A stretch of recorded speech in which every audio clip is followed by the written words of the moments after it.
Is Microsoft Audio Decoder MFT pathing failed due to the Msauddecmft.dll DLL? I'm Sophie Chen, a Windows system specialist.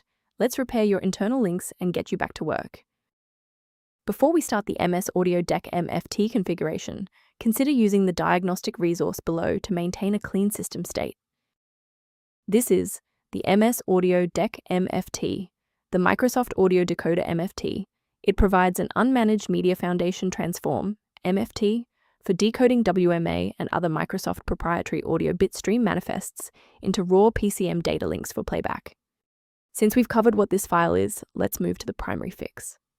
Msauddecmft belongs to a graphics runtime used by games and 3D applications. Installing the Microsoft DirectX end-user runtime repairs legacy DirectX components, while GPU driver updates address OpenCL, OpenGL, or CUDA files.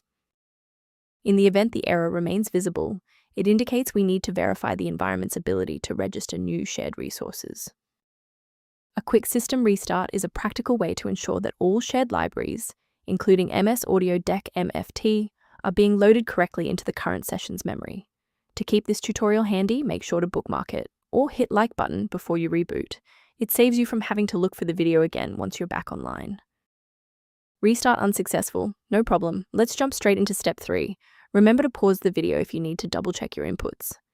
Since that library file is still unresponsive after the restart, we'll run a repair on the coding environment. First, go to Control Panel, then select Programs and Features. Second, find every Microsoft Visual C++ redistributable, 2005 through 2022. Third, right-click each and select Change, then select Repair. If that fails, download the latest all-in-one VC++ redistributable package from Microsoft's website. Please note that for DLL files with numbers, the number tells you which version to repair. For example, 120 equals 2013. From a systems engineering perspective, there is one major security pitfall I need to help you avoid. Be aware that manual interventions for Msauddecmft.dll often create secondary conflicts.